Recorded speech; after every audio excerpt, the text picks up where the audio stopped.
talking about obstacles, I know what our biggest obstacle has been. I just want to know what you think it has been. Just like continuing to achieve the progress that you want. Self-limiting belief. For sure. Okay, I wasn't going to pick that, but that's really... I think it's very I wouldn't have given you that answer a year ago.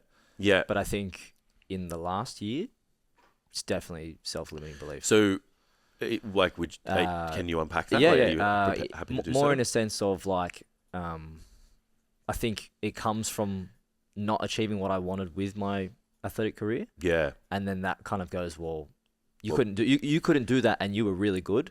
So anything else you do is going to be mediocre. I've had that. Fuck. Like you didn't reach what you wanted to do. Yeah. So now with everything, and you worked hard and gave it everything you had. Gave it everything. I had the same feeling moving from soccer to. Yep. It's like you gave this everything. Yeah. And it didn't work. Poured thousands. Yeah. Thousands of hours as well. And people were like, "Oh, like what happened?" And I was like, "I'm not unpacking that. Like I can't. I'm not going to tell you that I failed." But and then you get a little bit older and you just go like, "I did it. It's fine. It's not a big deal." But then I look at the last couple of years and I'm just like, whether it's business, training specifically now, it's just like I think it was a fear of being shit after pouring everything into it, or giving it everything and not getting what you want, and just being like, "Oh, this didn't work out." That was it's the second time. Yeah. So that was before. That was obviously before you did that prep for the photo shoot, because I feel like that was the turning point. Oh, 100%. Like I feel like you. I didn't think I was able to do it. You were sending photos in the group, and the boys obviously, gassing you up. 100%. But you deserved it. I could just feel this. I think it was a change. This energy, this confidence. I'm like, he believes himself. Like you believe in yourself now, and you believe that if you wanted to set an outcome for yourself for your training and your physique, that you could actually do it. Yeah. Like I feel like that was the first time that's happened. Yeah, and I think that comes into my belief as a coach as well, because I had the physique I had. It was just like when I first started PT, I was like paper thin. Yeah, you're small. I was tiny. Yeah. Right, and then I was. Who's going to listen to me? I was trying. Yeah, I was walking around. Walking around the gym at Bondi. My fuck. There's hot chicks. There's big dudes. Like it's. Remember that strength coach dude that used to train out of there? That big Jack dude, the blonde guy? Yeah. Adam. Yeah. Adam, yeah. And I was like, it's me versus him. Yeah. Fuck. And I was Rhino like, walking around the gym. I've never seen anyone move a barbell like that, dude. Yeah, and I was just like, it's me versus him in the same gym. We both have the same shirt on. I'm talking to people, I'm like, so, like, do you... Yeah, this is how you build muscle. Yeah, and they're like, okay. yeah, I get that. So then I think I kind of held on to that and, up until the point where I was like, I actually have some sort of decent physique here. I was like, this now commands me the ability to speak on a certain topic of getting into shape. Whereas before that, sure, I looked athletic, but it wasn't a physique that I think people go, oh, you train. Yeah. And I was looking for that external validation and I was waiting to be approved, like stamped, like, oh, you are a coach, whereas like after I did that photo shoot, I was like, oh, it doesn't, I don't care anymore because I know what I can look like. Yeah. It's like, I'm here. I'm done. I feel like I'm here. Have you ever, I feel like you have a similar, similar story. Yeah. 100%. Then I knew I was last year, 10 years, 12 years into the 15. Yeah. That's wild, isn't it? From the stuff we think like opens the door. Yeah. Like it's like the things we think are like what allows us to put our fucking flag on the hill with the rest of them. Yeah. Wild. Yeah, it's like probably done $1 million in PT. Yeah. And how many people, how many results? Now I look good enough. Nice to welcome you all here. Yeah, too, I don't think that didn't affect my career as much because I had the results. Of course, but there would be a point where you feel like you've got enough proof to be like, I'm here now. There was 12 months as a coach. I did Mason's photo shoot. Got him fucking peeled. Yeah. Had 6 girls go to a comp, 2 of them go to nationals, 1 of them win in the FBME, and then took 2 people to nationals in powerlifting, all within like 18 months. And I was like, okay, I'm here. Yeah.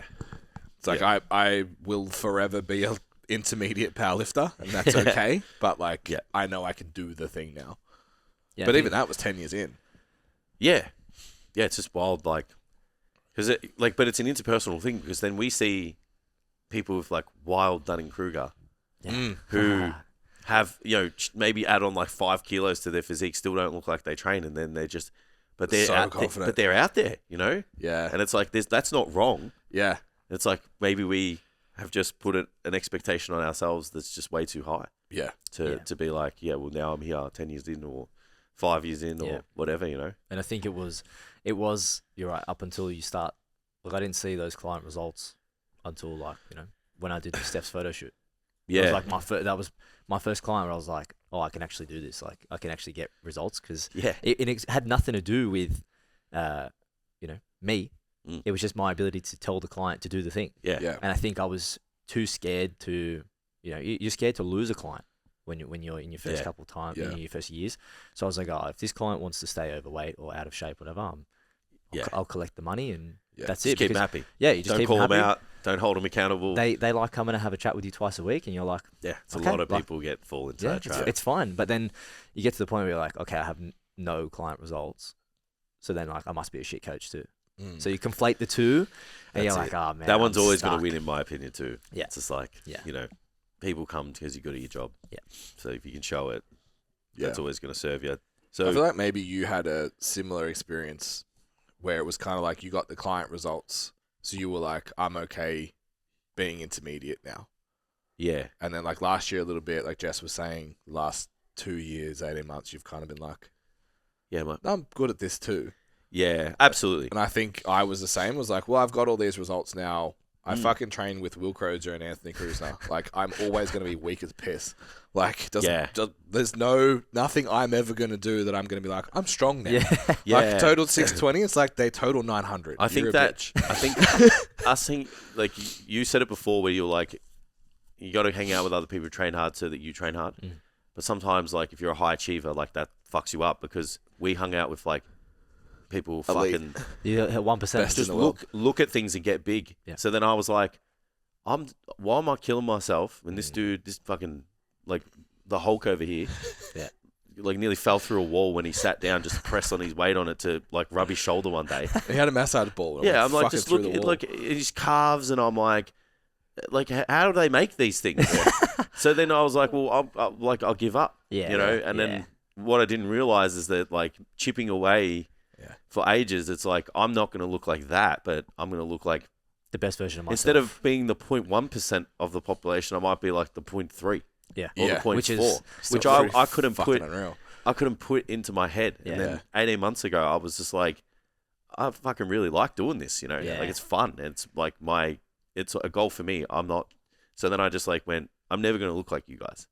But I'm going to look better than I ever will. Yeah. And that's all I should really be thinking about. Yeah. So then that's when I just got the hunger back. Started, just putting my attention in places that serve me better for my training, for my nutrition. Obviously getting a really good group of clients helped too, I think. Yeah. I was like motivated. Like last year was mad. Everyone was in prep, or we were prepping for shoes. The fucking group chat was going off. We were just every day someone was sending a fucking Zeke shot, and everyone was just gassing each other, fucking water emojis everywhere, just water and eyes like everywhere. Like so, it was like it's fun. Like the pursuit is fun, but then it's like the group that you go with is fun, or the people who can appreciate it are fun as well. Because you can't sit there in a social setting and just be like, hey, fucking look at this. Yeah. Or like, I found a new vein. Take a fucking pump shot and then be like, boys, look at this. Sometimes we're just like, fucking gas me the fuck up. Just like drop it in the group. I don't care if you don't like what this looks like. Lie to me. Yeah, it's great. So, talking about shifts, what do you think the biggest non-physical shift has been working together? Oh, non-physical shift. Probably, again, I've had coaches my whole life. Yeah. I think being in a team environment and having a coach is much different to having a coach that is solely focused on you and your performance. Very different experiences. Yeah. So, you're vying for a position in a sporting environment. and there's probably a large portion of people that have never experienced the competition aspect within a team. Like, it's great that you're competing against other people, but you're also competing next to your mate. Like, you, away from the sporting field, you guys are best mates. But when it comes to playing, it's you versus me. So we're not mates.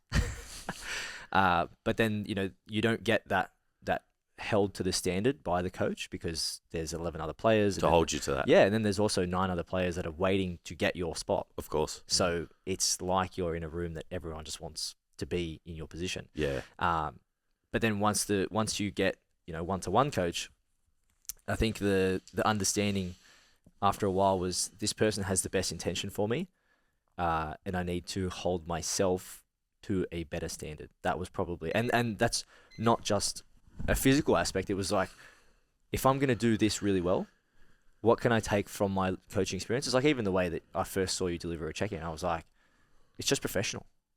I was just like, I'm going to take aspects of this higher standard and apply it to other areas of my life that you might not have any interest in supporting me in, but that's okay because you're helping me with one aspect that should rub off onto the other aspects. It Absolutely. Should be a positive experience and a kind of like an uplifting experience for everyone. Like, if I'm working so hard towards physical goal, it's like, okay, well, why can't I take this standard and apply it to other parts of my life? Yeah, relationships, even as I am as a person, like I look at myself now and I'm like, I try and emulate being a genuine person. Like, you've always been a straight shooter, both of you. It's like, people know me for my brutal straight shooting now. It's just like, that's just how it's worked because genuine integrity is you can't fake it. It's a value. Yeah, you have to hold that close to you. And I'm like, okay, well, that's probably me being an honest person now has probably come from the coaching relationship. That's cool. I love that. All right, I'm going to ask you one more, maybe 2 more. Do you feel any pressure to kind of have a good rig all year round because you're considered like a person that should have one? Yeah, you feel like that? Yeah. But is that in social setting, professional setting, both? Or like even just like within our, like how we've got our little, all 3, kind of bro. All 3. I think bro chat type thing. I think socially, definitely people expect you to look a certain way, unless you're able to explain to them that, being a certain look all the time, because again, come back to social media, everyone looks good all the time. Yeah. And they look at that and they go, well, hang on, you're a personal trainer and you're a personal trainer. Yeah. He looks fucking unreal and you look mid. It's like, yeah, bro, but like, I'm a real person. I coach other people and I have a real job. Yeah. Like, I don't get paid to go and work out, like you said. So if I was like that, sure, I would look good all the time because that's how I make my money. But I think it's easier when the direct circle knows what it is that you do and that you can't look a certain way all the time because maybe whether it's unhealthy or it's unsustainable or whatever it is. Like, it's definitely, I think the closer circle and the friends understand. Like in the coaching group, I've never felt pressure. Yeah. There's the competitiveness of it because I'm like, okay, no, the standard thing is like, these guys are moving. Yeah, these guys are moving get the left dials. behind. Yeah, they're looking better. Everyone's feeling better. Training's looking good. Like, like even yesterday when we trained, I was like, fuck. I was like, I can't train with them because I'm limited to what I can do. You train. I said to Adrian, I'm like, he never trains with us when we train. I'm like, I'm fucking attaching you to my hip today when we go to the gym. Because it's one of those things. We're getting after it today. It's one of those things where I'm like, the strength difference. I'm always training with the chicks because it's been one of those things where I haven't committed to the gym properly enough to see the strength difference come between a man and a female physique. Like just biologically, I just haven't crossed that point where I'm like, oh, I'm fucking strong. We have some pretty fucking strong girls too. That's also the thing.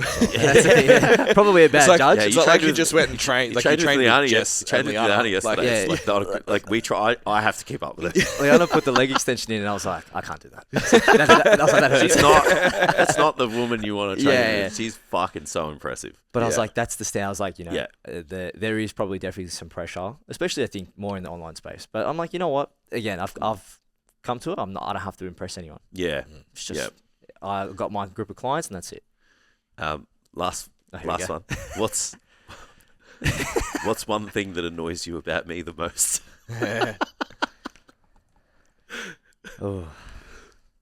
In anything? Go for it. You don't take enough breaths between eating.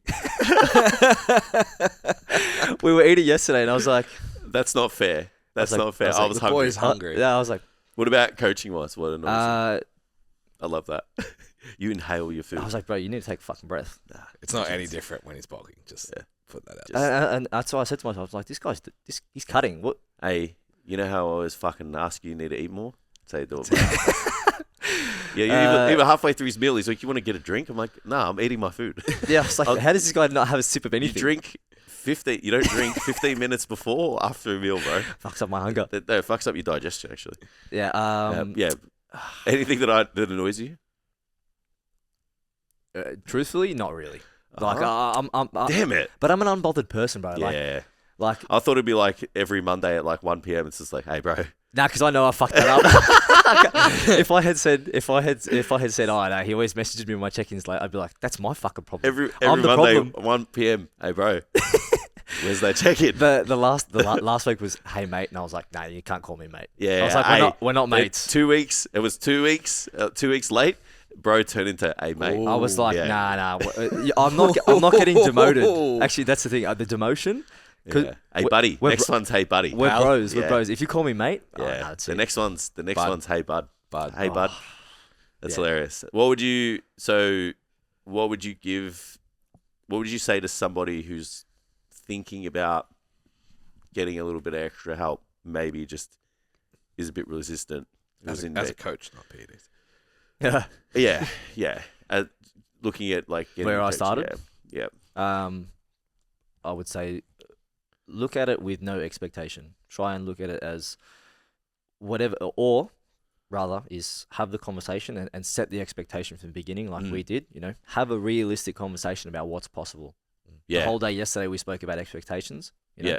And I think my expectation was that I was going to put 15 kilos on really, really quickly, and I was going to be fucking huge. And it's just like, nah, it doesn't work. And we crushed that within, the first month, because it was, you are so far away from where you actually think that you can go. And I'm like, okay, if that's laid out to me, and that's why I've been with you for 5 years, but like if we didn't set that expectation, I would have been like, fuck, well, I'm not 10 kilos heavier yet. All I said to you when I first started was I wanted to be 80 kilos. Yeah, and we are now. It took me 2 years. Now we almost live at 80 kilos. Yeah, it took me 2 years. But I was like, okay, at least I'm in the pursuit of that. So I would say, like, set the expectation with the coach that you're working with. Put everything on the line. Don't be coy. Try and literally lay your heart out, right? You're paying money for a service, and this person wants to help you. Yeah. Like, they're not there to rip you off. Yeah. Right? So if you can go into it with open arms and no expectation, or if you set the expectation, you'll have a great coaching. And just be honest. Like, if you're not happy with something, just be honest.